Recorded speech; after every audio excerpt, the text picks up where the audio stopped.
Selamat datang dan selamat bergabung dalam mata kuliah Akuntansi Keuangan hari ini pertemuan yang ke-12. Nah, pembahasan kita di hari ini itu berkaitan dengan utang, ya. Sebagaimana yang teman-teman ketahui bahwa utang ini terdapat di dalam laporan keuangan yaitu neraca, ya, posisi neraca, dan dia berada di sebelah kanan. Posisinya ada di pasifa, ya, harta itu di sebelah kiri. Lalu untuk pasifa atau utang yang terdiri dari utang dan modal itu berada di sebelah kanan. Nah, pembahasan kita ini sebenarnya harusnya pertamanya utang jangka pendek, lalu ada utang jangka panjang.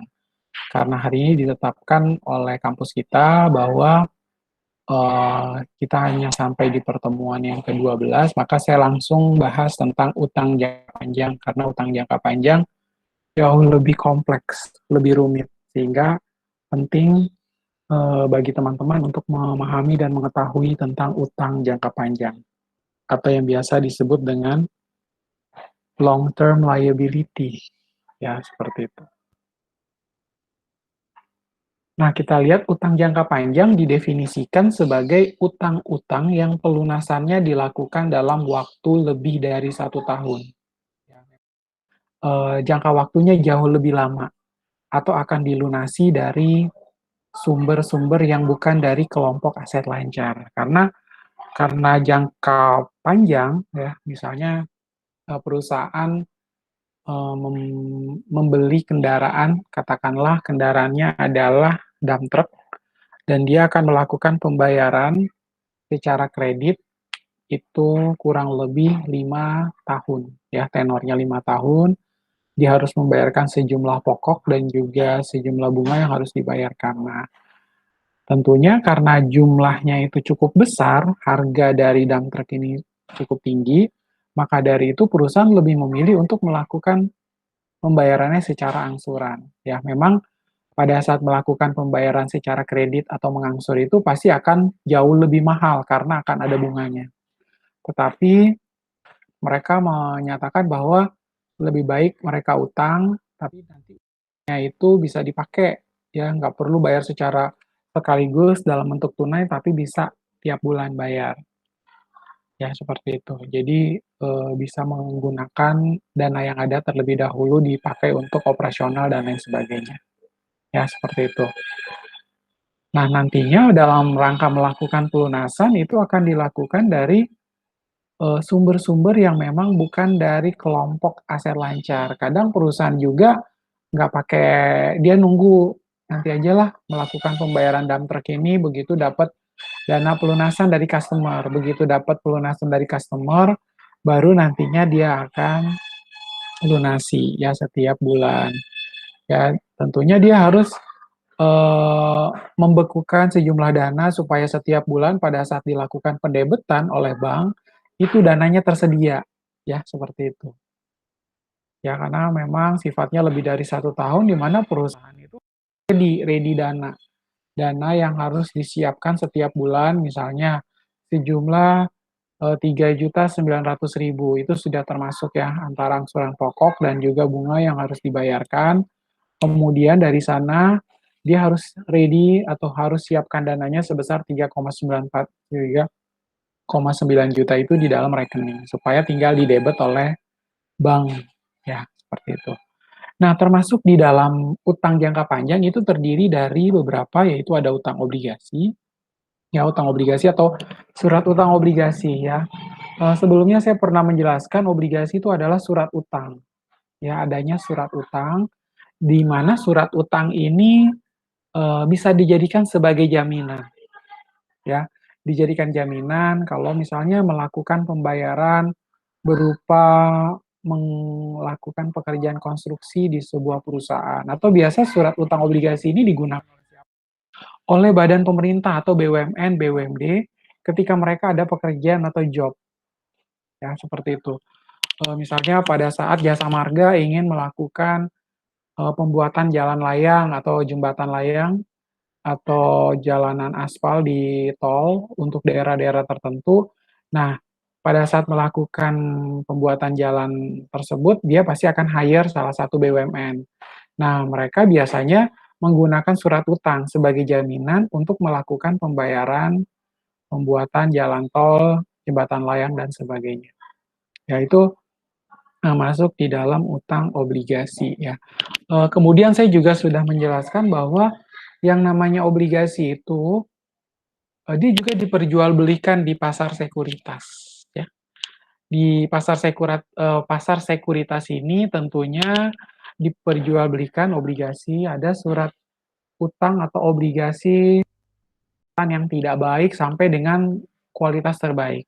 Mulai dari obligasi misalnya triple D, double D, single D, ya atau triple C, double C atau single C dan seterusnya sampai tingkatan A. A itu adalah yang paling baik atau setidaknya B. Single B itu dianggap surat utang obligasi yang dianggap cukup baik. Ya, jadi banyak peminatnya karena surat utang ini memang seringkali digunakan atau dipakai dalam rangka penjaminan. Penjaminan pembayaran ketika ada kegiatan yang harus memang dibayarkan menggunakan jaminan surat utang obligasi. Ya, seperti itu. Kemudian yang berikutnya adalah utang wesel. Ya, utang wesel ini bukan wesel yang kita akui seperti di wesel yang ada di kantor pos, bukan yang seperti itu. Ya, ini utang wesel ini beda lagi, beda definisi. Nanti kita akan lihat utang wesel jangka panjang. Ya, ini juga sifatnya sama, sebagai penjaminan juga. Lalu ada utang hipotik, ya utang hipotik, kemudian ada uang muka dari perusahaan afiliasi. Ya, uang muka ini berarti adalah down payment dari siapa? Dari perusahaan induk atau dari perusahaan anak. Itu ada uang muka. Selanjutnya ada utang kredit bank jangka panjang dan lain-lain. Ya, utang kredit bank jangka panjang dan lain-lain. Lalu setelah utang kredit bank jangka panjang, nantinya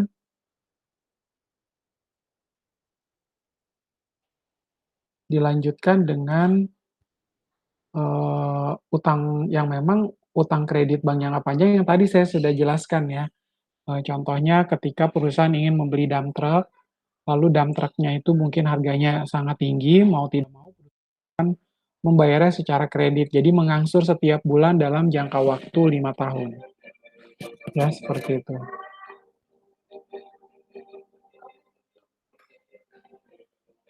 Nah, kemudian kita lanjutkan, utang jangka panjang biasanya timbul karena adanya kebutuhan dana.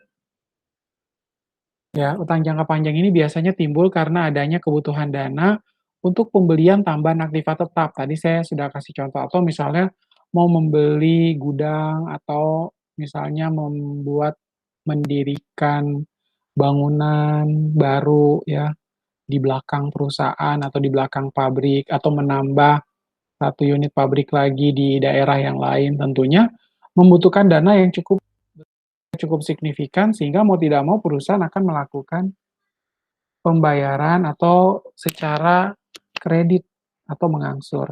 Lalu menaikkan jumlah modal kerja permanen. Emang bisa Pak meningkatkan jumlah modal kerja permanen? Tentu saja karena dengan utang jangka panjang secara tidak langsung juga adanya penambahan aset dong. Tadi kan saya bilang kita beli dump truck, kalau dump truck bertambah berarti sebenarnya perusahaan juga modalnya bertambah karena adanya penambahan aset. Ya, memang sih kita tiap bulan harus mengangsur, tapi di satu sisi adanya penambahan aktiva tetap bagi perusahaan atau pembelian satu unit gudang atau misalnya membuat satu unit gedung di belakang pabrik. Nah, itu tentunya akan memberikan apa? Memberikan penambahan atau peningkatan modal kerja secara permanen dari di satu sisi. Ya, lalu yang berikutnya adalah membeli perusahaan lain atau mungkin juga untuk melunasi utang-utang lain. Ya, di sini membeli perusahaan lain. Jadi misalnya ada perusahaan lain yang dianggap sudah hampir kolaps atau bankrupt. Karena sudah hampir bangkrut, mau tidak mau lebih baik saya jual aja deh. kata perusahaan tersebut. Nah, perusahaan yang memiliki dana berlebih ini akan melakukan pembelian aset atau pembelian perusahaan yang memang dianggap sudah tidak lagi mampu melakukan operasionalnya secara benar atau senantiasa mengalami kerugian. Jadi mau tidak mau perusahaan yang lebih memiliki banyak dana akan membeli perusahaan-perusahaan yang hampir bangkrut ya. Ini juga terjadi pada saat apa? Pada saat terjadinya bank-bank yang dilikuidasi. Ya, karena bank-bank yang dilikuidasi mereka tidak bisa beroperasi lagi, kemudian mereka sudah utang, harus memenuhi bunga terhadap nasabah. Mau tidak mau bank-bank itu harus dilikuidasi, minimal harus dilakukan merger ya dengan bank-bank lain yang lebih besar supaya menyelamatkan bank kecil ini. Ya itu bisa dalam rangka melakukan pembelian perusahaan lain atau mungkin juga untuk melunasi utang-utang lain. Ya, jadi ada nih perusahaan karena dia perusahaan ini punya banyak dana, akhirnya dia membantu perusahaan lain yang dirasa banyak utang. Ya, akhirnya utang itu akan dilunasi. Seperti itu. Ya, tentunya akan memberikan membantu juga ya, membantu perusahaan-perusahaan yang kebanyakan utang, tapi dengan catatan bisa jadi dia akan membeli perusahaan tersebut. Ada perusahaan yang jauh lebih banyak dananya, dia akhirnya membeli perusahaan-perusahaan yang udah kewalahan dalam rangka membayarkan utang-utangnya. Ya, seperti itu. Nah, kita lihat satu persatu utang obligasi. Ya, di sini apabila perusahaan membutuhkan tambahan modal kerja tetapi tidak dapat melakukan emisi saham baru. Ya, dapat dipenuhi dengan cara mencari utang jangka panjang. Ya, seperti itu. Jadi teman-teman, kalau di dalam perusahaan juga tadi saya sampaikan ya, untuk utang obligasi ini bisa dijadikan sebagai jaminan ya. Nantinya utang obligasi ini juga, bisa digunakan oleh berbagai institusi, ya dapat dipenuhi dengan cara mencari utang jangka panjang ya, seperti itu. Ya lalu, dalam hal sulit mencari utang yang jumlahnya dari satu sumber. Nah, perusahaan juga dapat mengeluarkan surat obligasi. Ya, ini sebagai salah satu alternatif juga.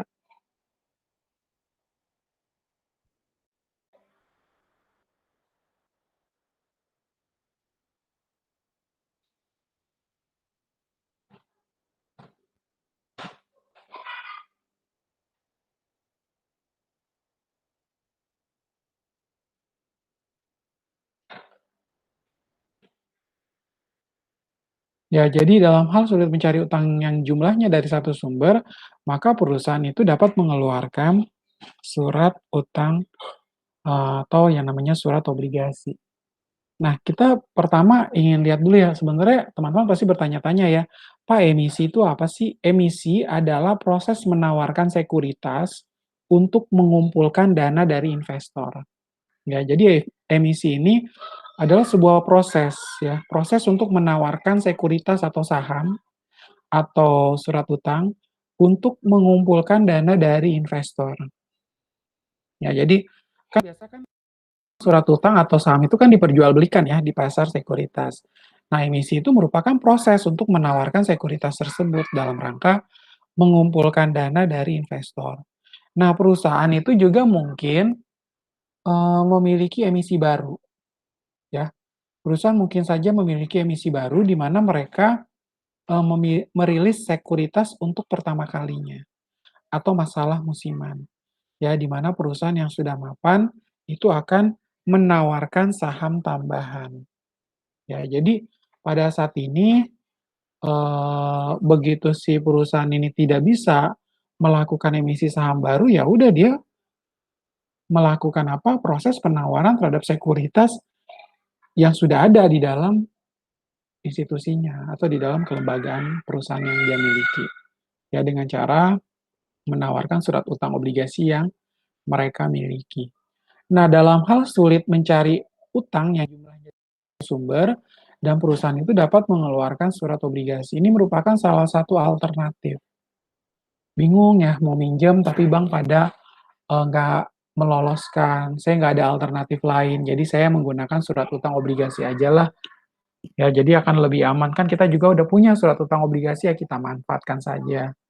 Ya, supaya memudahkan kita dalam rangka eh, membuat atau dalam rangka untuk menambah mendapatkan pinjaman dana yang segar seperti itu. Ya Pak, nanti untuk utang obligasi dia ada di mana Pak? Utang obligasi nanti munculnya ada di neraca, ya ada di posisi keuangan, laporan neraca. Dia berada di sebelah kanan, ya ada di sebelah pasifa seperti itu. Nah, kemudian kita lihat eh, kaitan dengan utang obligasi, harga jual obligasi tergantung kepada tarif bunga obligasi. Ya, tadi saya sampaikan, di pasar sekuritas, obligasi itu memiliki tingkatan ya, tingkatan mulai dari yang paling baik sampai yang paling buruk pun ada. Nah, tingkatan obligasi dengan triple D tadi, itu kan dianggap paling buruk. Ini paling tidak diminati, ya, tidak terlalu banyak peminatnya karena track record-nya tidak baik, tidak sehat. Maka dari itu, kebanyakan para investor atau company ini akan lebih memilih surat utang obligasi yang dinyatakan lebih baik ya itu tingkatan A atau minimal triple A atau double A. Itu yang akan menjadi primadona yang lebih dipilih oleh perusahaan-perusahaan ya. Karena harga jual obligasi itu tergantung pada tarif bunga obligasi. Kalau misalnya tingkatan bunga obligasinya kecil atau tingkatan bunga obligasinya itu paling buruk, tentu harganya atau tarif bunga obligasinya pasti kecil.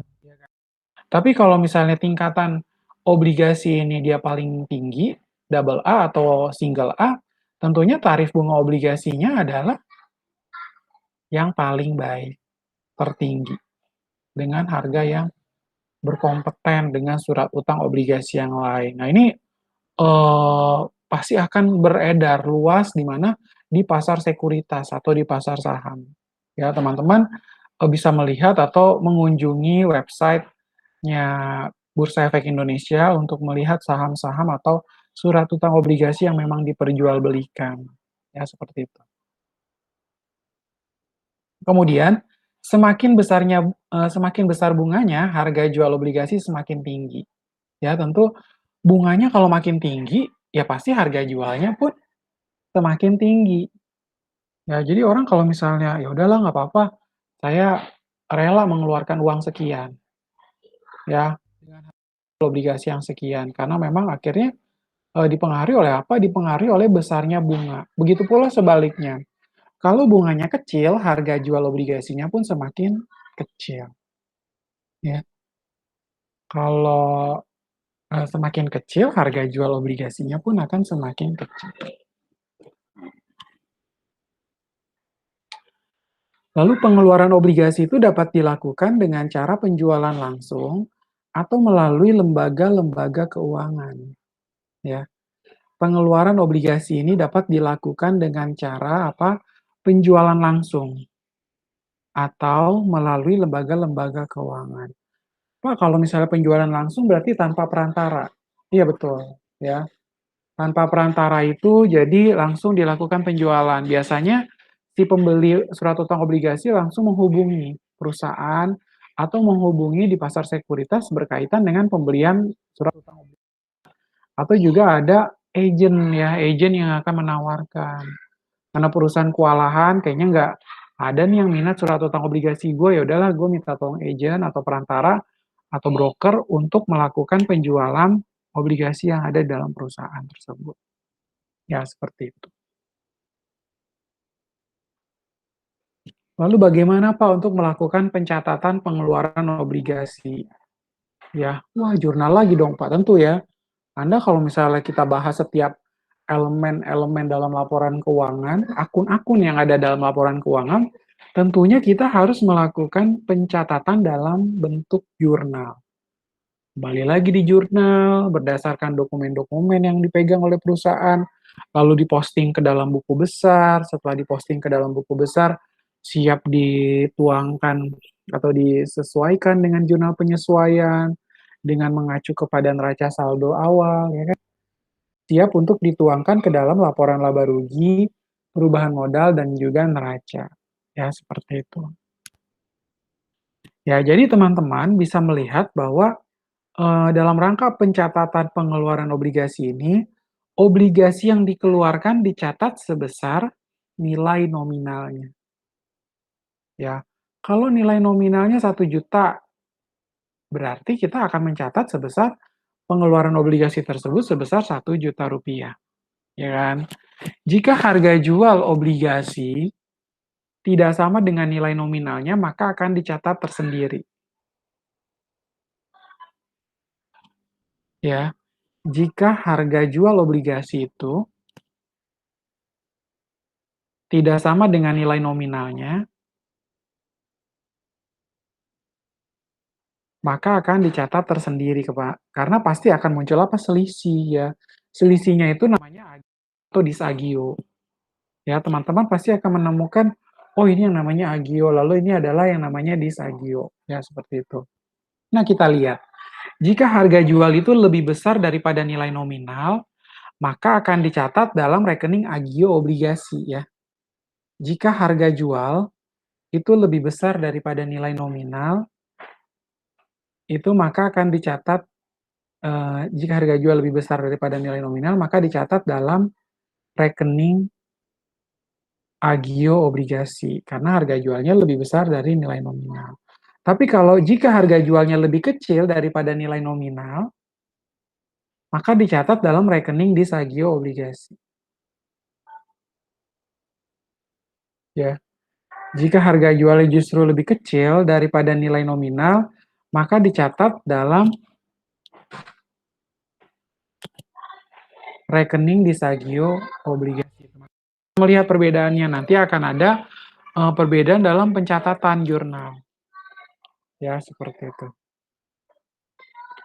Nah, kita lihat pengeluaran obligasi itu dapat dicatat dengan 2 cara, ya. Teman-teman bisa lihat di sini pengeluaran obligasi yang dicatat. Cara yang pertama, yang dicatat hanya obligasi yang terjual, ya. Yang dicatat itu hanyalah obligasi yang terjual.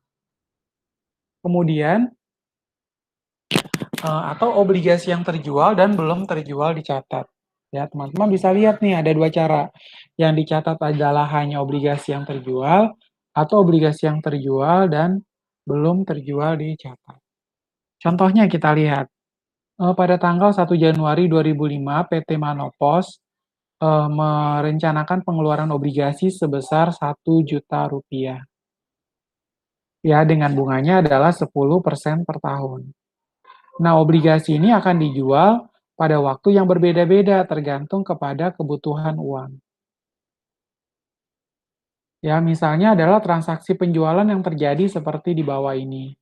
Ya, akan dibuat seperti apa, Pak? Ya, teman-teman pahami dulu soalnya ya bahwa per 1 Januari 2005 PT Manopos merencanakan pengeluaran obligasi sebesar 1 juta rupiah. Bunganya itu adalah 10% per tahun, di mana obligasi akan dijual pada waktu yang berbeda-beda tergantung pada kebutuhan uang. Ya, misalnya transaksi penjualan yang terjadi seperti di bawah. Lalu bagaimana Pak untuk membuat jurnal yang ada? Nah, kita lihat. Yang dicatat hanya obligasi terjual ya. Teman-teman harus pahami dulu bahwa pembuatan jurnal itu hanya berkaitan dengan obligasi yang terjual. Kalau obligasinya nggak terjual, kita nggak boleh catat ya. Jadi kita kesampingkan, tidak akan dicatat. Ya, seperti itu. Nah, teman-teman bisa lihat transaksi tanggal pertama, 1 Januari 2005 itu merencanakan pengeluaran obligasi 10%, 1 juta rupiah. Ya, 1 Januari 2005 itu merencanakan pengeluaran obligasi 10%, 1 juta rupiah, tidak ada jurnal. Karena dia hanya merencanakan, baru planning loh. Kalau nanti akan ada pengeluaran obligasi sebesar 10%, 1 juta rupiah. Ya, jadi tidak diakui, jadi tidak ada jurnal. Kemudian 1 April 2005, obligasi nominal Rp700.000 dijual dengan harga atau dengan kurs 105. Ya, di sini teman-teman akan mengakui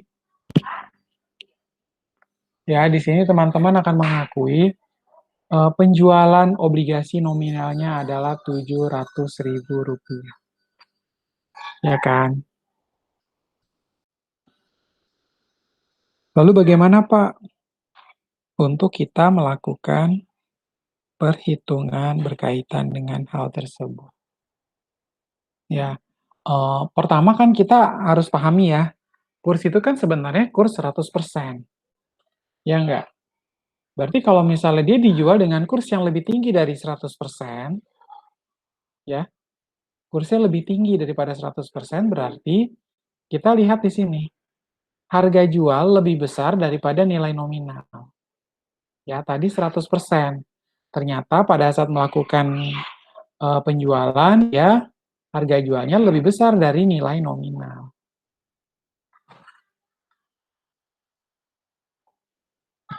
Ya, 105%. Nah, berarti bagaimana Pak dengan 5%-nya?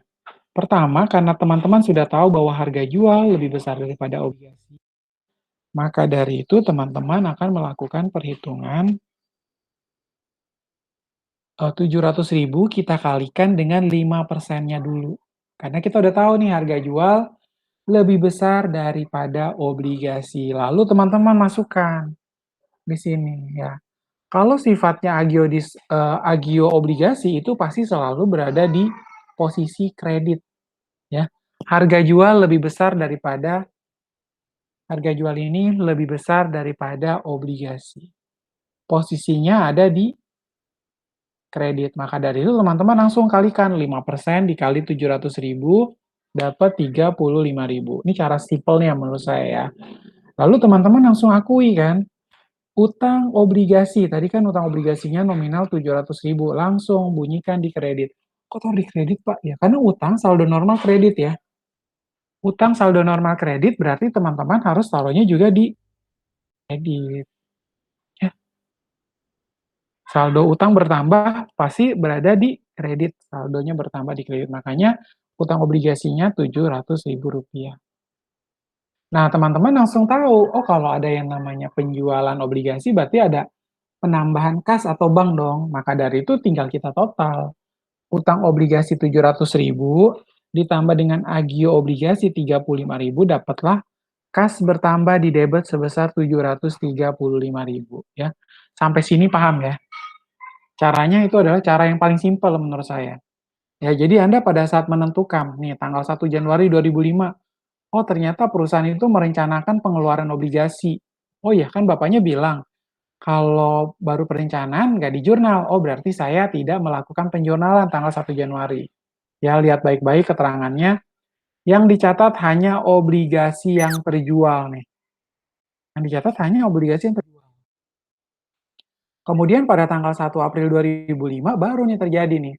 Obligasi nominal Rp700.000 dijual dengan kurs 105%. Iya kan? Tadi saya kasih contoh 100. Pasti kan dalam penjualan itu selalu dengan kurs 100%. Ya, kalau penjualannya 105% berarti dia lebih tinggi dong. Berarti artinya harga jual lebih besar daripada utang obligasi. Sepakat ya? Harga jualnya lebih besar karena eh, kalau misalnya kita lihat harga jualnya kan 105% lebih besar daripada 100%. Pasti akan muncul agio obligasi. Agio obligasi munculnya di sebelah mana? Pasti selalu ada di kredit. Ya, teman-teman harus pahami betul bahwa agio obligasi itu pasti akan ada di kredit karena harga jual lebih besar daripada obligasi. Langsung kita masukkan di sini agio obligasi. Teman-teman buat 105% dikurangi 5% dapat 5%. 5% dikali dengan obligasi nominal 700.000 itu dapatnya adalah 35.000. Masukkan di sini kredit. Agio obligasi Rp35.000. Ya kan? Kemudian kita lanjut. Tadi utang obligasi yang terjual adalah 700.000. Nah, teman-teman langsung masukkan di sini. Utang obligasi berada di kredit, utang obligasi pasti akan ada di kredit. Kok ada di kredit? Utang itu saldo normalnya ada di kredit. Ya udah kita nggak usah pusing, langsung bunyiin di sini kredit. Utang obligasi kredit angkanya adalah Rp700.000. Ini cara yang paling simpel menurut saya. Ya lah. Nah, teman-teman sudah tahu deh ada jurnalnya utang obligasi kredit dan agio obligasinya kredit 35.000. Karena ini merupakan penjualan obligasi, pasti akan ada penambahan kas atau bank. Setuju nggak? Setuju ya? Ya udah kita tinggal total, utang obligasi 700.000, agio obligasi 35.000, kasnya bertambah Rp35.000. Selesai deh jurnal kita yang kedua. Ya kan? Nah, kemudian yang ketiga, 18 Juli 2005. Obligasi nominalnya 1,1 juta rupiah. Dijualnya dengan kurs 99%. Ya. Nah, di sini teman-teman bisa melihat, ya kan? Obligasi nominalnya 1,1 juta. Tadi rencana pengeluaran obligasinya 1 juta rupiah. Kita buka lagi tadi teorinya. Ya, dijualnya dengan kurs 99. Nah, kurs itu kan pasti 100%. Ya, ini harus dipahami dulu. Kursnya pasti adalah 100%. Di mana 100% kita kurangi 99% berarti ada 1% ya. Berarti harga jual kursnya 99%. Ya, kemudian yang seharusnya kan adalah 100%. Berarti harga jual pasti lebih kecil daripada utang obligasi. Berarti muncul disagio obligasi nih. Di sini nih terjadi ini yang keempat ini nih. Jika harga jual lebih kecil daripada nilai nominal, ya, maka dicatat dalam rekening disagio obligasi. Iya kan? Harga jualnya 99%. Nilai nominalnya kan harusnya 100%, ya enggak? Sehingga ada selisih 1% karena harga jualnya lebih kecil daripada nilai nominal. Ya, jadi teman-teman bisa melihat, ya karena dijual dengan kurs 99%, berarti teman-teman bisa melihat terjadinya disagio obligasi. Karena teman-teman bisa melihat harga jual, kalau misalnya kita bandingkan aja kayak gini nih, harga jualnya rencananya adalah 1 juta. Ternyata yang obligasi nominalnya adalah 1.100.000. Berarti dia lebih kecil dong. Karena dia lebih kecil, harga jual lebih kecil daripada nilai nominal, terjadilah yang namanya disagio obligasi. Disagio obligasi pasti jatuhnya ada di debit, jangan sampai lupa ya. Disagio obligasi itu pasti akan jatuhnya di debit. Nah, teman-teman langsung ya, saya ajarin cara cepetnya nih. Pertama, obligasi nominalnya 1,1 juta rupiah. Udah pasti utang obligasinya 1,1 juta rupiah. Utang saldo bertambah, saldo normal utang bertambah itu pasti selalu ada di kredit ya. Teman-teman langsung taruh di kredit, utang obligasi kredit 1,1 juta. Pas ya? Utang saldo normal pasti ada di kredit. Nggak usah pusing-pusing, nggak usah ngapalin. Langsung teman-teman taruh utang obligasi ada di kredit 1,1 juta. Tadi saya bilang kalau harga jual lebih kecil daripada nilai nominal pasti muncul disagio. Disagio pasti selalu ada di debit. Teman-teman langsung buang di debit nih. Disagio ada di debit. Disagio obligasi Rp11.000. Dapatnya dari mana, Pak? Teman-teman kan tadi ada tuh 100% dikurangi 99%. Ada selisih 1% kan? Nah, berarti 1% dikali dengan 1,1 juta rupiah. 1% dikali dengan 1,1 juta rupiah diperoleh hasilnya adalah 11.000. Ya nggak? Simpel banget nih. Utang obligasi teman-teman udah tahu 1,1 juta rupiah. Disagio obligasi teman-teman udah tahu 11.000 rupiah. Iya kan? Sehingga akhirnya apa? Kita udah tahu, oh kredit ada 1,1 juta, lalu ada disagio 11.000. Berarti kita kurangin aja 1,1 juta, kita kurangi dengan 11.000, itu pasti adalah jumlah kas yang akan kita terima. Simple banget nih jurnal yang ketiga. Akhirnya teman-teman tahu, oh ternyata kasnya 1.089.000 dapatnya dari situ.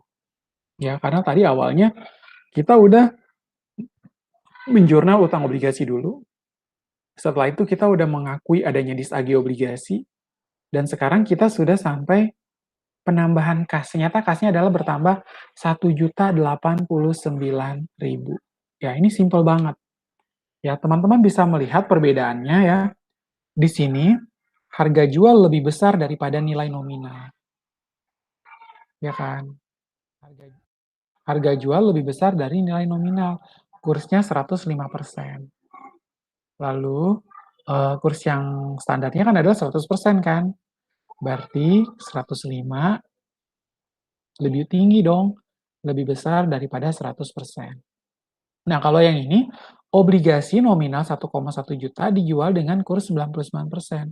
Berarti kurs 99% itu lebih kecil, ya harga jualnya lebih kecil daripada 100%, ya nggak? Akhirnya teman-teman bisa tahu, oh ternyata ada 100%. Ya, seperti itu. Nah, kemudian kita lihat, teman-teman akhirnya sudah mendapatkan dua jurnal yang sangat berbeda. Yang satu adalah Agio. Kalau harga jual lebih kecil daripada harga jual lebih besar daripada nilai nominal itu Agio disobligasi. Harga jual lebih kecil daripada nilai nominal itu adalah disagio obligasi. Itu pasti akan ada di debit yang disagio. Agionya pasti ada di kredit. Ya, semoga ini memberikan pencerahan ya. Kita lihat. Yang kedua, obligasi yang terjual dan belum terjual dicatat. Ya, ini kita akan menggunakan dua metode ya, dua cara yang mana Pak? Dua cara yang ini tadi nih. Nih. Kita mau membahas yang ini nih, pengeluaran obligasi dicatat dengan cara yang satu yang dicatat hanya obligasi yang terjual, yang kedua adalah obligasi yang terjual dan belum terjual dicatat. Kita ingin melakukan penjurnalan tersebut. Ya. Nah, teman-teman kita lihat cara yang kedua, obligasi yang terjual dan belum terjual dicatat. 1 Januari 2005 merencanakan pengeluaran obligasi 10% nilainya adalah 1 juta rupiah. Nah, kalau yang cara sebelumnya kita nggak jurnal ya pada saat melakukan perencanaan pengeluaran obligasi. Nah, untuk cara yang kedua ini kita akan ya melakukan perencanaan pengeluaran obligasi itu kita membuat jurnal. Seperti itu. Nah, teman-teman bisa melihat untuk obligasi yang belum terjual 1 juta rupiah pada otorisasi utang obligasi sebesar 1 juta rupiah. Caranya sangat simpel, ya kan? Teman-teman hanya mengakui adanya otorisasi utang obligasi. Otorisasi ada kata-kata utang obligasi. Pasti udah ada di kredit nih, Pak. Benar. Ya, jadi otorisasi utang obligasi teman-teman langsung buang nih di kredit sebesar 1 juta rupiah. Lalu debitnya apa, Pak? Debitnya teman-teman taruh lawan transaksinya. Obligasi yang belum terjual adalah 1 juta rupiah. Ya, obligasi yang belum terjual sebesar 1 juta rupiah. Nah, ini tinggal kita buang di debit. Seperti itu. Ya, kemudian kita lihat. Per 1 April 2005, tadi 1 Januari 2005, melakukan perencanaan obligasi. Sekarang di 1 April 2005, itu kita melakukan penjualan obligasi. Ya, obligasi nominal 700.000 dijual dengan kurs adalah 105%. Ikuti lagi konsep yang pertama tadi, bahwa 105% harga jualnya lebih tinggi daripada 100% kan? Kalau harga jual lebih besar daripada nilai nominal, berarti terjadilah agio obligasi. Agio obligasi teman-teman taruh di mana? Taruh di kredit, udah pasti ya. Jadi jangan pusing-pusing. Jadi jurnalnya kurang lebih sama dengan yang sebelumnya ya. Nih, teman-teman akhirnya mendapatkan informasi bahwa 105% dikurang 100% dapat 5%. 5% dikali dengan 700.000 itu adalah 35.000 ya. Langsung kita buang di kredit. Agio obligasi kredit besar 35.000. Lalu utang obligasinya gimana Pak? Utang obligasi udah pasti muncul dan selalu ada di kredit. Ya, teman-teman langsung buang utang obligasi di kredit sebesar 700.000. Ya, karena kita udah tahu, karena kita lagi mau jualan obligasi, tinggal total aja utang obligasi 700.000 pada utang obligasi 700.000 dan agio obligasi 35.000. Ya. Teman-teman akhirnya udah tahu nih di sini. Oh ya udah, berarti saya tinggal buang di kas bertambah pasti. Utang obligasi 700 tambah agio obligasi 35.000 dapat kas 735.000. Ya. Nah, kemudian di cara yang kedua, jurnalnya yang ketiga pun sama ya. Per 18 Juli 2005, obligasi nominal 1,1 juta, dijual dengan kurs 99%. Ingat, teman-teman akan membandingkan antara kurs 99% dengan 100% dong. Ya nggak? 99% harga jual, ya dijual dengan kurs 99%, berarti lebih kecil daripada 100%, lebih kecil daripada nilai nominal pastinya kan. Jadi 90% lebih kecil daripada nilai nominal, harga jual lebih kecil daripada nilai nominal, berarti muncul yang namanya disagio obligasi. Disagio obligasi pasti selalu akan ada di debit. Ya udah kita langsung taruh disagio obligasi di debit. Berapa angkanya? 100% kurang 99% dapat 1%. 1% dikali dengan 1.100.000 dapat 11.000 rupiah. Ya udah teman-teman langsung buang di sini. Disagio obligasinya di debit 11.000, ya kan?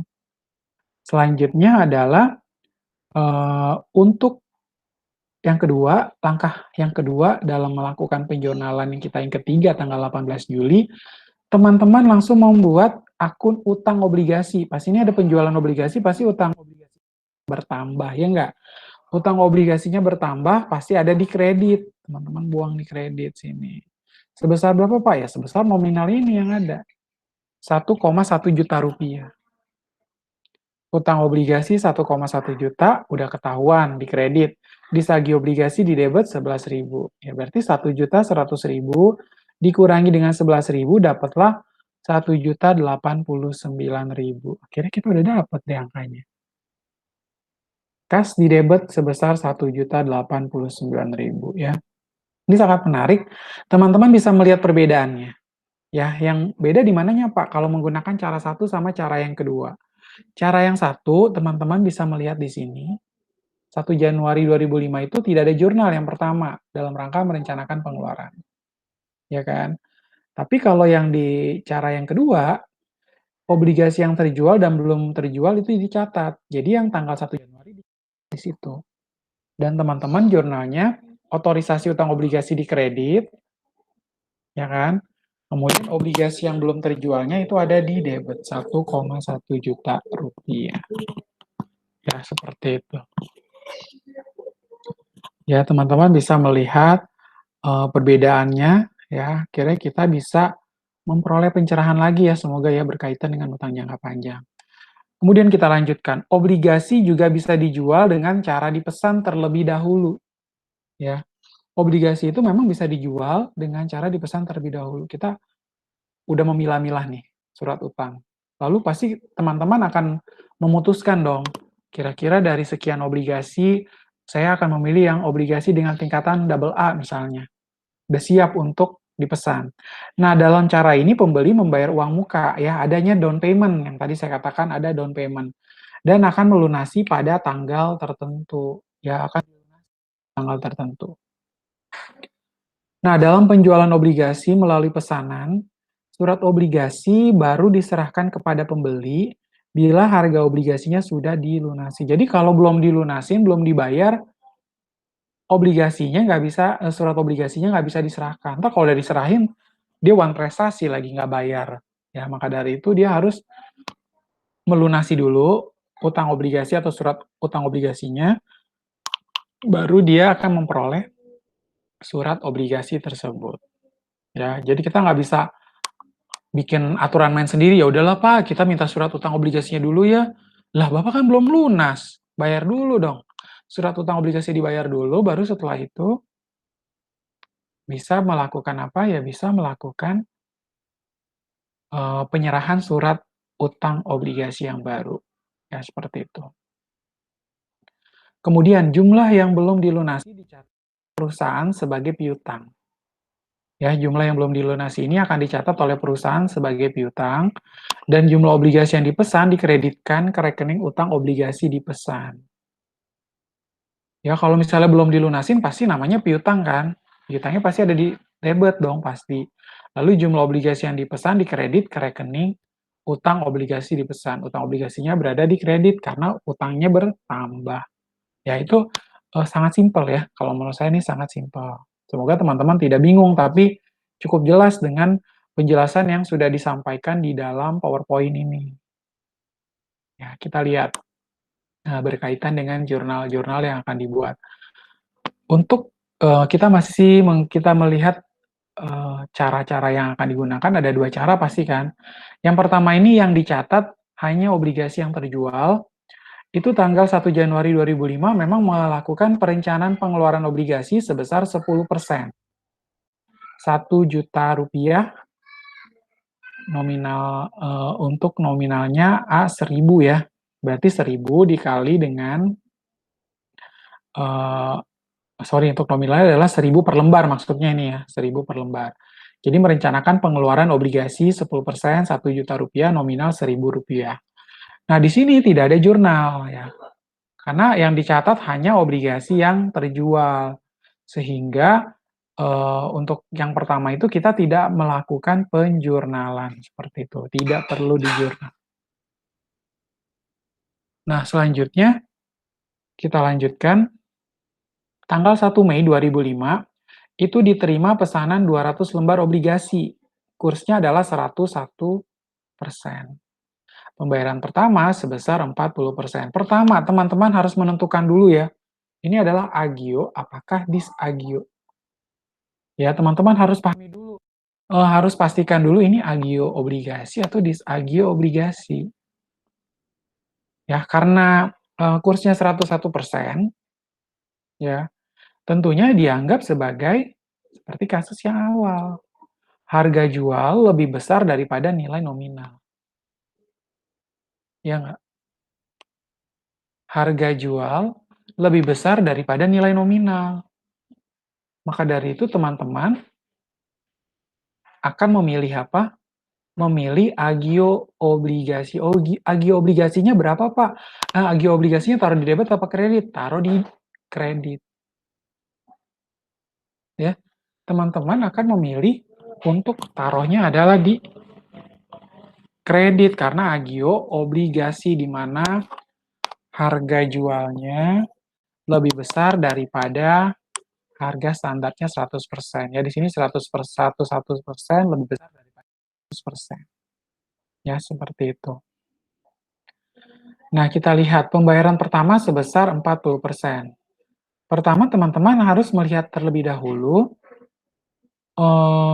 kita akan melakukan perhitungan, ya. Kita akan melakukan perhitungan berkaitan dengan, eee, langkah pertama, 200 lembar obligasi, ya kan, dikali dengan 101% itu adalah 200 dikali 101% sama dengan adalah 202. Ya, coba kita lihat, benar nggak hitungannya nih? 200 kali bagi ya 202, lalu kita kalikan nominal per lembarnya adalah 1000 ya. 202 kita kalikan dengan 1000. Nah, 202 dikali dengan 1000 adalah 202.000. Ya, berarti teman-teman sudah tahu. Cara untuk, oh berarti saya udah tahu Pak. Total dari utang obligasi ditambah dengan agio obligasi itu totalnya adalah harus 202.000. Ya, tadi teman-teman sudah melihat totalnya utang obligasi plus agio obligasi yang berada di kredit pasti akan sebesar angkanya adalah 202.000. Nah, karena tadi pesanan 200 lembar obligasinya ini 200 lembar, ya 200 lembar kita kalikan dengan apa? Dengan 1.000 rupiah. Ya kan? 200 lembar obligasi dikali dengan 1.000 lembar 1.000 rupiah per lembar dapat 200.000. Teman-teman langsung bunyikan, utang obligasi yang dipesan taruh di mana, Pak? Utang obligasi pasti selalu ada di kredit, ya kan? Lalu teman-teman di sini utang obligasi 200.000. Ya, kita udah tahu nih 200.000. Nah, kemudian teman-teman langsung hitung. Kalau tadi 200 kali 101% adalah 202, kemudian 202 ini berarti saya harus kurangi 200 lembar dong, Pak. Betul. Selisihnya adalah 2, ya kan? 2 itu adalah kita kalikan dengan 1.000 lembar, Rp1.000 per lembar. Dapatlah angkanya agi obligasinya adalah Rp2.000. Ya, karena tadi kan kita awalnya sudah tahu ya, utang obligasi dipesan plus agi obligasi itu totalnya adalah Rp202.000. Ya, kita sepakat hal ini. Lalu teman-teman yang kedua adalah memastikan di sini diterima pesanan 200 lembar obligasi. Ya, 200 lembar obligasi ini teman-teman sudah akui di sini utang obligasi dipesan 200.000. Dapat dari mana, Pak? 200 lembar dikali dengan Rp1.000 per lembar. Dapatlah 200.000. Lalu agio obligasinya tuh pasti selisih dari 2% tadi, ya kan? 202 dikurangi dengan 200 dapat 2, dikali dengan 1.000, dapatlah 2.000. Sehingga kita udah tahu nih, di sisi kredit adanya utang obligasi dipesan dan agio obligasi sebesar masing-masing 200.000 dan 2.000. Ya. Dan jangan lupa pada tanggal 1 Mei kita akan mengakui pembayaran pertama sebesar 40%. Ya kan? Pembayaran pertama sebesar 40% ini kita harus akui ya. 202.000 yang tadi kita peroleh angkanya di sini, kita kalikan dengan 40%. Dapatlah 80.800. Ya, kasnya nambah, Pak, berarti 80.800. Karena ini adalah pembayaran pertama sebesar 40%, belum dibayar semuanya loh. Iya nggak? Kita belum melakukan pembayaran keseluruhan, baru sebesar 40%. Berarti teman-teman mengakui di sini, kas bertambah 80.800. Lalu, untuk mencari besarnya piutang, teman-teman gampangnya gini ya, total keseluruhan tadi 202.000 dikurangi dengan 80.800 karena ketiga akun sudah kita ketahui. Maka dari itu, piutang yang belum dilunasi ya sebesar 60%. Ya, simpelnya gitu. Oh iya Pak, berarti ada 60% belum dilunasi. Betul ya. 60% belum dilunasi, teman-teman caranya gini aja langsung. Kalau tadi 40% kali 202.080.800, berarti kita coba nih, sekarang saya uji ya. 60% dikali dengan 202.000. Dapatnya adalah 121.200. Ya. Kita tahu, oh piutang berarti masih ada yang belum dibayar ya Pak, sebesar 121.200, betul. Ya, masih ada yang belum dilunasi untuk piutang pesanan obligasinya sebesar 121.200. Ya, ini belum dilunasin. Nanti kita pada saat menagih 60%-nya baru akan dilunasi.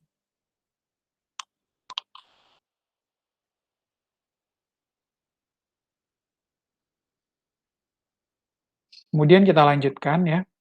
Ini saya kecilin dulu, takutnya nanti kepotong ya.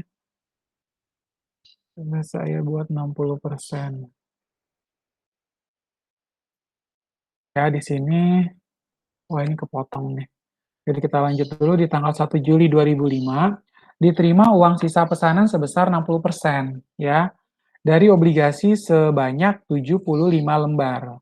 Ya, teman-teman, karena dari obligasi sebanyak 75 lembar, kita kalikan dulu ya 60%, ya, sisa pesanan 60%. Kemudian kita kalikan dengan 75, 75-nya dari mana, Pak? 75 adalah 75 lembar dikali dengan 1.010. Ya, itu sama dengan adalah 45.450. Ya, seperti itu. Ya, Pak, 1.010 ini dapat dari mana sih, Pak? 1.010 itu kita harus akui dulu nih, 101% dikali dengan 1.000, ya kan? Kita akan, ini daya 101%-nya berdasarkan soal yang tanggal 1 Mei ya. kita menyesuaikan yang ada di sini nih. Kita bukan menyesuaikan, kita menggunakan soal yang ada di tanggal 1 Mei bahwa kursnya adalah 101%. 101% dikali dengan Rp1.000 per lembar. Rp1.000 per lembar ini dengan 101% dapat 1.010, baru 1.010-nya kita kali dengan 75 lembar ya. Jadi kita bukan pakai lagi pakai Rp1.000 per lembar di sini, tapi kita menggunakan yang sudah menggunakan kurs 101%. 101% dikali dengan 1.000 sama dengan 1.010 dikali dengan 60% dapat 45.450. Nah, tadi kan saya mengatakan bahwa ada piutang pesanan obligasi yang belum dilunasi kan. Piutang bertambah saldo normal debit. Nah, ini belum dilunasin. Nah, ternyata dilunasi ada sebesar 60%. Berarti kita taruh di sini karena kita sudah jurnal di tanggal 1 Mei 2005, piutang pesanan obligasi 121.200, teman-teman buang di sini piutang pesanan obligasi 45.450. Ya Pak, tapi belum semua dilunasi, betul ya. Karena masih ada sisanya nih, 121.200, saya kurangi dengan 45.450, masih ada sisa 75.750 yang belum dilunasi oleh perusahaan ya. Masih ada selisih piutang yang belum dilunasi, yaitu sebesar 75.750 rupiah. Ya, itu tanggal 1 Juli 2005. Ya, ini saya pengen melihat tanggal 1 Juli 2005 ini, ya berarti ini jurnalnya, kita coba buka ya. Ini saya masuk dulu ke akuntansi keuangan. Sebentar ya, Sistemik Global. Itu ada di pengantar akuntansi 2. Salah. Di sini ada utang jangka panjang. Nah, ini dia nih.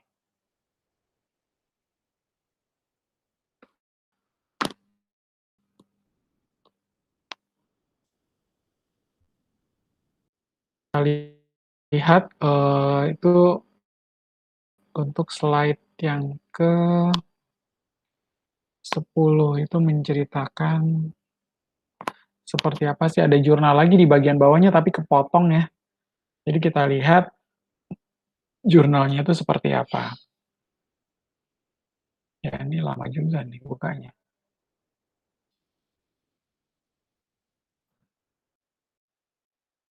Nah, ini ya. 1 Juli 2005 itu 75 lembar obligasi diserahkan kepada pemesan. Sehingga teman-teman akan membuat jurnal seperti apa? Obligasi yang belum terjual 75.000 ya, ini karena kan baru diserahin, jadi belum terjual ya. Diserahkan kepada pemesan. Obligasi yang belum terjual 75.000 ini sudah diserahkan ya. Berarti tadi awalnya sudah jurnal ini kan belum terjual 1 juta. Berarti kita sekarang mengurangi obligasi yang belum terjual 75.000. Berarti masih ada 925.000 ya untuk obligasi yang belum terjual, karena selisih dari 1 juta dikurangi 75.000. Ada 925.000. Maka dari itu, 75 lembar obligasi diserahkan kepada pemesan jurnal kita. Obligasi yang belum terjual 75.000 dikredit, lalu ada utang obligasi dipesan adalah 75.000. Ya, akhirnya teman-teman bisa melihat secara hitungan yang benar. Seperti itu. Nah, kita lanjutkan lagi ya. Ini tadi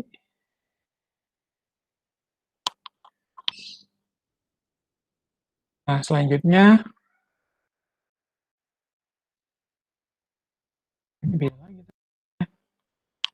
ini yang slide sebelumnya, sorry ya. Berarti ini kita ada penjelasan yang di sini nih. Nah, ini dia yang benar nih. Ya, jadi di sini untuk 1 Juli 2005, 75 lembar obligasi diserahkan kepada pemesan ya. Untuk cara yang pertama, kita masih di cara yang pertama.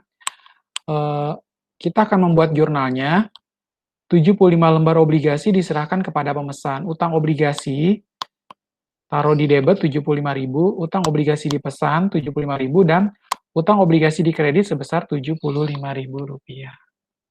Ya, untuk jurnal yang di tanggal 1 Juli 2005. Jadi teman-teman sudah melihat bahwa tanggal 1 Juli 2005 berkaitan dengan 75 lembar obligasi yang diserahkan kepada pemesan, tinggal dibuat jurnal utang obligasi 75.000, kredit, dan utang obligasi dipesan 75.000.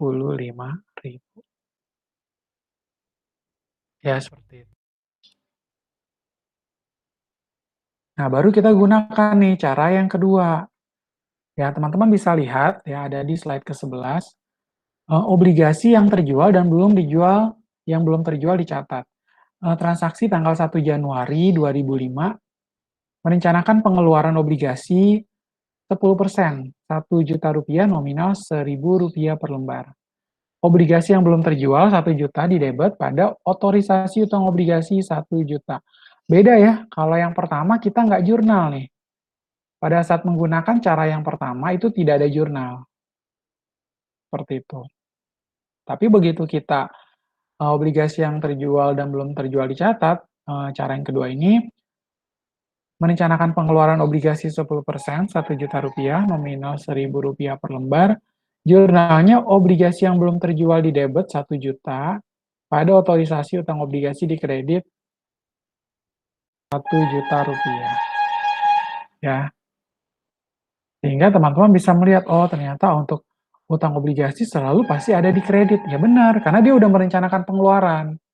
Utangnya bertambah kan, maksudnya memang utang bertambah, utang obligasinya bertambah. Makanya taruh di kredit. Rp1 juta. Lalu untuk obligasi yang belum terjualnya adalah Rp1 juta.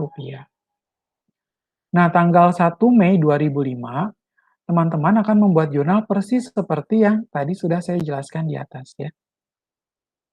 Caranya di sini karena adalah down payment pembayaran pertama sebesar 40%.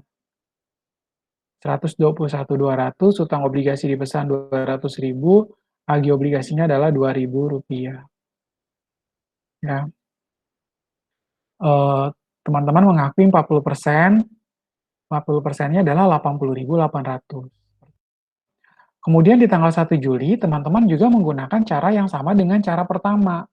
Kita membunyikan di sini ada kas di debit 45.450 didapat dari mana Pak? 60% kali 75 dikali 1010.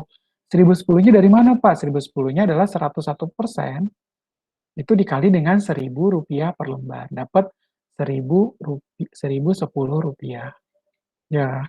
Nah, dari sana baru teman-teman masukkan kas di debit pada piutang pesanan obligasi di kredit sebesar 45.450.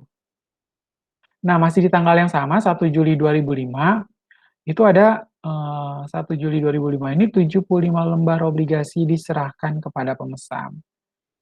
Ya, di sini teman-teman agak sedikit berbeda. Kalau tadi kita jurnalnya 75.000, ini nih. Ya, utang obligasi dipesan, apakah jurnalnya sama atau beda? Oh ya, utang obligasi ternyata masih sama ya jurnalnya ya. Utang obligasi dipesan di debit 75.000 pada obligasi yang jurnalnya yang memang berbeda. Obligasi yang belum terjual 75.000 kalau yang di cara kedua. Kalau cara yang pertama, utang obligasi di kredit 75.000. Ya, utang obligasi dipesan 75.000 di debit pada utang obligasi di kredit 75.000. Ya, seperti itu.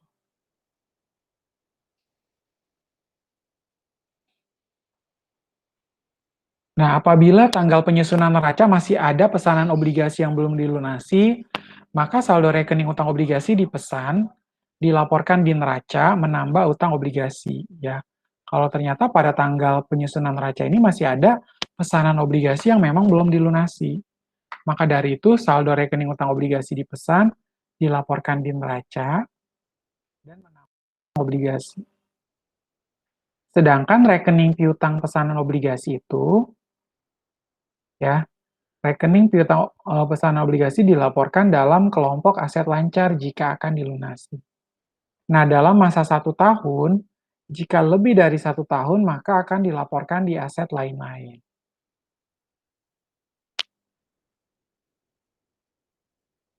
Ya, kalau misalnya lebih dari 1 tahun, maka akan dilaporkan di aset lain-lain gini loh. Jadi kelamaan nih, ya piutangnya kan pasti gantung terus kan, piutang pesanan obligasi. Kalau dilunasinya masih lama, ya kita masukin aja langsung ke aset lain-lain. Ya, lalu rekening agio obligasi ini menambah utang obligasi dalam neraca. Ya, rekening agio obligasi ini akan menambah utang obligasi dalam neraca, sedang disagio itu akan dilaporkan mengurangi utang obligasi. Ya, jadi rekening agio obligasi akan menambah utang obligasi dalam neraca, sedangkan disagio itu akan dilaporkan mengurangi utang obligasi. Nah, kita lanjutkan. Lalu bagaimana Pak prosedur amortisasi agio dan disagio? Pertama, penjualan obligasi dengan harga lebih besar atau lebih kecil dari nilai nominal tentu akan menimbulkan agio atau disagio. Sesuai dengan yang tadi saya jelaskan ya. Kalau misalnya harga jual lebih besar daripada nilai nominal, muncul agio obligasi kan. Teman-teman taruh di kredit. Kalau misalnya harga jual lebih kecil daripada nilai nominal, harga jual lebih kecil daripada nilai nominal, maka muncul disagio obligasi. Disagio obligasi selalu ada di debit. Ya, cara untuk menetapkannya. Nah, agio atau disagio ini merupakan penyesuaian terhadap tarif bunga nominal. Karena tarif bunga tidak sama dengan tingkat bunga di pasar. Ya, jadi agio atau disagio itu merupakan penyesuaian terhadap tarif bunga nominal. Karena tarif bunga obligasi itu tidak sama dengan tingkat bunga di pasar. Nah, dengan kata lain, agio atau disagio itu merupakan kapitalisasi dari perbedaan tarif bunga obligasi dengan tingkat bunga umum selama umur obligasi. Ya, jadi dikapitalisasi itu menambah jumlah utang obligasi atau mengurangi jumlah utang obligasinya loh. Itu maksudnya dikapitalisasi. Ya, jadi dengan kata lain agio atau disagio ini merupakan kapitalisasi dari perbedaan tarif bunga obligasi dengan tingkat bunga umum selama umur obligasi. Nah, jika timbul disagio, maka disagio ini akan ditambahkan pada biaya bunga obligasi yang dibayarkan selama umur obligasi dan dikreditkan ke rekening disagio obligasi. Ya, kalau misalnya disagio ini akan ditambahkan pada biaya bunga obligasi, yang mana dibayarkan selama umur obligasi dan kita kreditkan ke rekening disagio obligasi. Nah, jika timbul agio, maka agio ini akan dikurangkan pada biaya bunga obligasi. Jadi, nanti berpengaruh terhadap biaya bunga obligasinya. Oh, ternyata kalau disagio ditambahin pada biaya bunga obligasi. Ternyata kalau agio mengurangi biaya bunga obligasi yang dibayarkan selama umur obligasi dan dikreditkan ke rekening bunga biaya bunga obligasi. Nah, teman-teman bisa lihat di sini contohnya PT Selaras. Ya, PT Selaras ini menggunakan obligasi nominal 1 juta rupiah. Umurnya adalah 5 tahun ya. Bunga 10% per tahun, lalu dibayarkan tiap setengah tahun. Ya, bunganya 10% per tahun, dibayar tiap setengah tahun. Nah, obligasi itu dijual dengan harga Rp50.000. Lalu bagaimana Pak dengan tabel perhitungan amortisasi yang nantinya akan nampak seperti berikut ini? Ya, teman-teman pahami dulu. PT Selaras itu memang mengeluarkan obligasi nominal sebesar 1 juta, umur 5 tahun, bunganya 10%, lalu dibayarkan tiap setengah tahun. Lalu obligasi tersebut dijual dengan 1 juta dengan harga Rp1.050.000. Ya, di sini teman-teman bisa lihat nilai buku obligasinya Rp1.050.000. Ya kan nominalnya tadi 1 juta ya. 1 juta berarti ada Rp1.050.000. Nah, di sini teman-teman akan melakukan perhitungan bunga yang dibayar 5% dikali dengan nilai nominal. 5% kali nilai nominal berapa Pak? 1 juta. Berarti 5% kali 1 juta. Ya, itu adalah 50.000. Lalu untuk amortisasi agio, itu rumusnya adalah 1/10 dikali dengan 50.000. Ya, angkanya pasti sama. Pembayaran bunga ke-1 sampai dengan ke-10 angkanya pasti sama. Ya, karena 1 dibagi dengan 10 dikali dengan 50.000. Itu adalah 5.000. Nah, bunga efektifnya teman-teman langsung gunakan ini. 50.000 dikurangi 5.000 dapat 45.000, ya kan? Lalu agio obligasi di sini. Nah, di sini teman-teman langsung pindahkan 45.000, ya. Lalu dari sana teman-teman akan memperoleh apa? Kan tadi nilai nominal 1 juta ya. 1 juta ditambah dengan dikurangi dengan atau ditambah dengan 45.000 jadi 1.045.000. Ya, jadi caranya gini. 1.050.000 dikurangi 5.000 dapat 1.045.000. 1.045.000 dikurangi dengan 5.000 dapat 1.040.000. 1.040.000 dikurangi 5.000 dapat 1.035.000. Ya, seperti itu. Ya, teman-teman bisa melihat akhirnya sampai dengan pembayaran bunga yang ke-10 ya, di tahun yang kelima, akhirnya memperoleh nilainya sama dengan nilai nominal yaitu 1 juta rupiah. Ya, seperti itu. Nah, dari tabel di atas dapat dilihat bahwa biaya bunga yang dibebankan setiap periode adalah sebesar bunga yang dibayarkan dikurangi dengan amortisasi agio untuk periode yang bersangkutan. Ya. Dari tabel ini bisa kita lihat bahwa biaya bunga yang dibebankan tersebut setiap periode adalah sebesar bunga yang dibayarkan, lalu dikurangi dengan amortisasi agio untuk periode yang bersangkutan.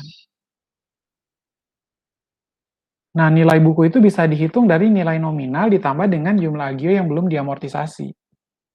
Ya, nilai buku ini bisa dihitung dari nilai nominal, lalu ditambah dengan jumlah agio yang belum diamortisasi.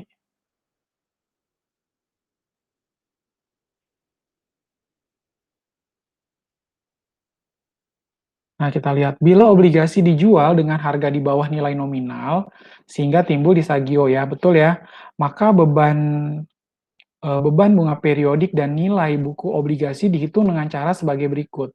Biaya bunga sama dengan bunga yang dibayarkan dan dikapitalisasi, ini yang dikatakan dikapitalisasi.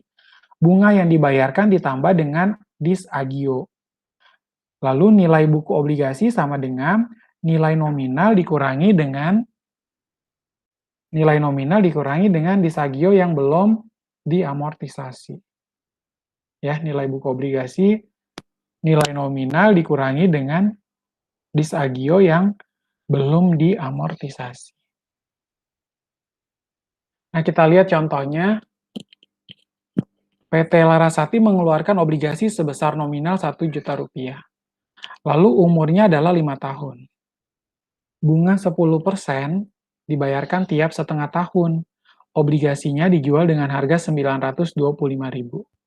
Tabel perhitungan amortisasi disagio obligasi akan tampak sebagai berikut. Teman-teman pahami dulu soalnya. Ya, Larasati ini mengeluarkan obligasi sebesar nominal 1 juta. Ya, 1 juta rupiah, umurnya adalah 5 tahun. Kemudian bunganya 10%, dibayarkan tiap setengah tahun, lalu obligasi itu dijual harga 925.000. Lalu bagaimana Pak dengan tabel perhitungan amortisasi? Tabel perhitungan amortisasi disagio obligasi itu akan tampak sebagai berikut. Ya, teman-teman bisa lihat di sini, tadi nominal 1 juta dikurangi dengan 925.000 yang merupakan adalah harga jual obligasi tersebut. 1 juta dikurangi 925.000 itu adalah 75.000. Ya, berarti 1 juta kita kurangi 75.000 dapat 925.000. Lalu sama untuk menghitung bunga yang dibayar pada tahun pertama ya. Untuk pembayaran bunga yang pertama di tahun yang pertama 5% dikali dengan 1 juta rupiah adalah 50.000. Kemudian amortisasi di 1/10 dikali 75.000 adalah 7.500. Bunga efektifnya teman-teman tinggal tambahkan 50 ditambah dengan bunga yang dibayar ditambah dengan amortisasi disagio dapat Rp57.500. Ya, seperti itu. Kemudian disagi obligasinya berapa, Pak? Itu kita caranya dengan cara 75.000 disagi obligasi ya, kita kurangi dengan 7.500 amortisasi disagio, diperoleh angkanya 67.500. Ya, lalu untuk nilai buku obligasinya, untuk pembayaran bunga pertama di tahun yang pertama, 925.000 itu ditambah dengan 75.000, itu dapatnya adalah ini, ditambah dengan ini, sorry ini 925.000 ditambah dengan 7.500 amortisasi disagio, 932.000.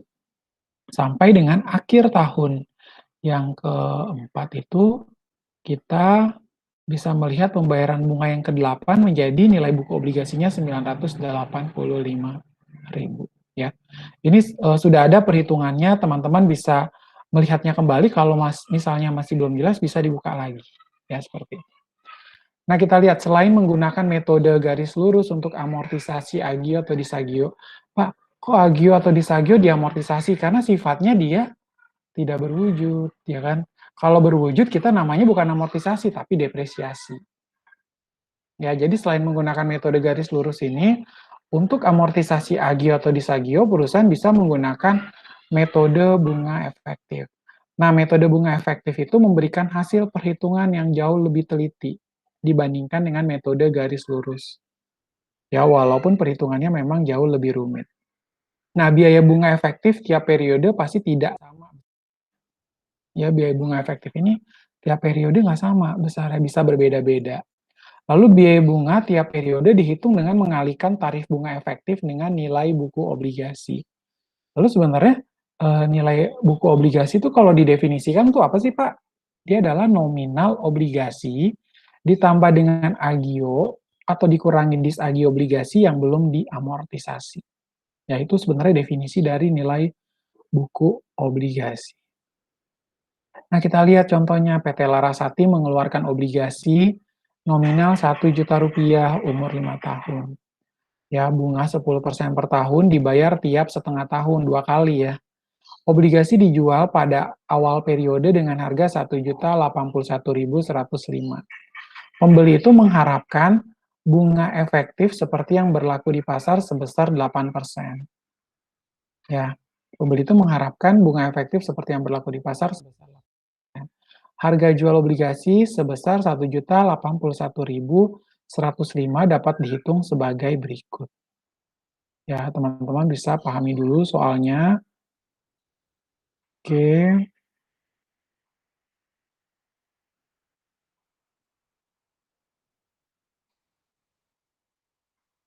Ya, bagaimana kita akan melakukan perhitungan. Nah, nilai jatuh tempo 1 juta. Ya, di sini nilai tunai 1 juta, bunga 8% dikali dengan 5 tahun. Ya, teman-teman bisa melihat ya di sini untuk yang pertama periode 10, tarifnya adalah 4%, sama dengan 1 juta dikali dengan 0,67556. Nah, ini berdasarkan tabel anuitas ya. Jadi ini kita harus buka tabelnya dulu untuk memasukkan angka tersebut. Atau bisa dengan melakukan perhitungan.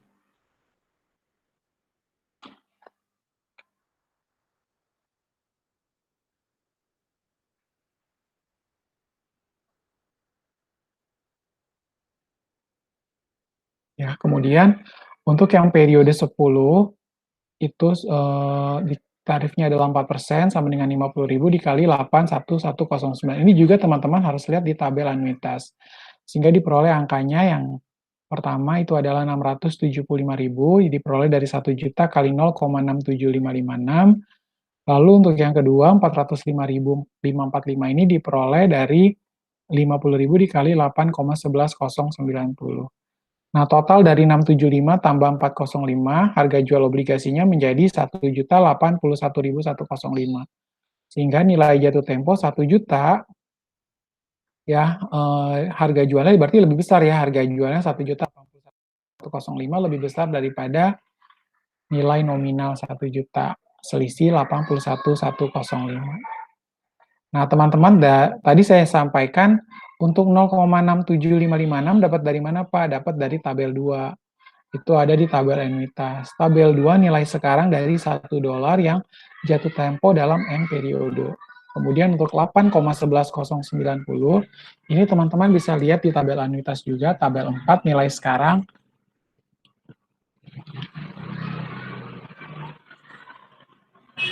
sebesar $1 per periode.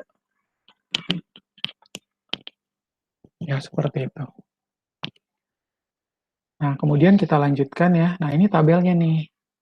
Nilai sekarang dari $1 yang jatuh tempo dalam N periode, teman-teman tinggal cocokkan, dan nilai sekarang dari anuitas tetap sebesar $1 per periode. Ya, tinggal kita cocokkan. Kalau tahun 10 berarti ke 10 ya. 4% berarti teman-teman langsung lihat. Nah, di sini nih, 4% sudah dilingkari. Kemudian yang di sini juga 4% tahun ke-10 juga sudah dilingkari. Tabel 2 dengan tabel keempat. Nah, ini adalah rumus untuk menghitung harga jual obligasi atau bond value dengan rumus sebagai berikut. Bond value sama dengan, teman-teman bisa lihat, kupon itu sama dengan besarnya kupon yang dibayarkan, lalu lama waktu maturitas obligasi itu T, dan R adalah tingkat suku bunga pasar. Nah, ini tinggal dimasukkan perhitungannya, ya sesuai dengan tabel anuitas. Lalu kita lanjutkan. Nah, di sini teman-teman bisa melihat 1.081.105 ini tinggal di debit bunga. Debit bunga, dan seterusnya ada debit agio obligasi, lalu ada kredit kas bunga yang dibayar. Ya. Nah, di sana sudah ada perhitungannya. Ya, untuk 43244 itu dapat dari mana, Pak? Itu dapat dari 1.081.105 kali 8% kali 6/12 yang ini. Lalu untuk yang 6755,8 debit agio obligasi itu dapat dari mana, Pak?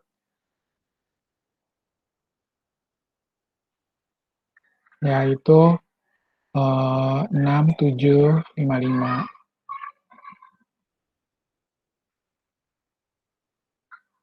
Ya.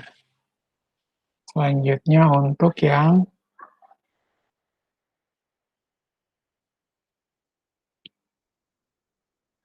sebenarnya 50.000 dikurangi dengan 50.000 kita kurangi dengan 43.244,2 itu dapatnya adalah 6.755,8. Lalu untuk 1081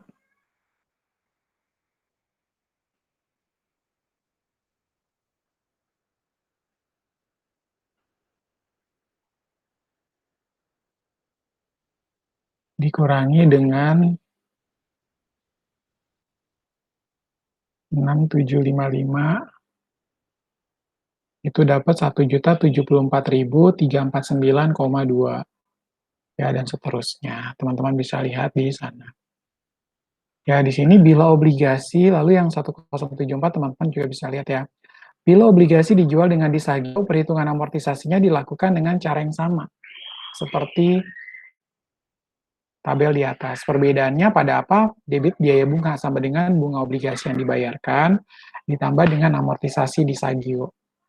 Ya, nilai buku obligasinya sama dengan nilai buku periode sebelumnya ditambah dengan amortisasi disagio.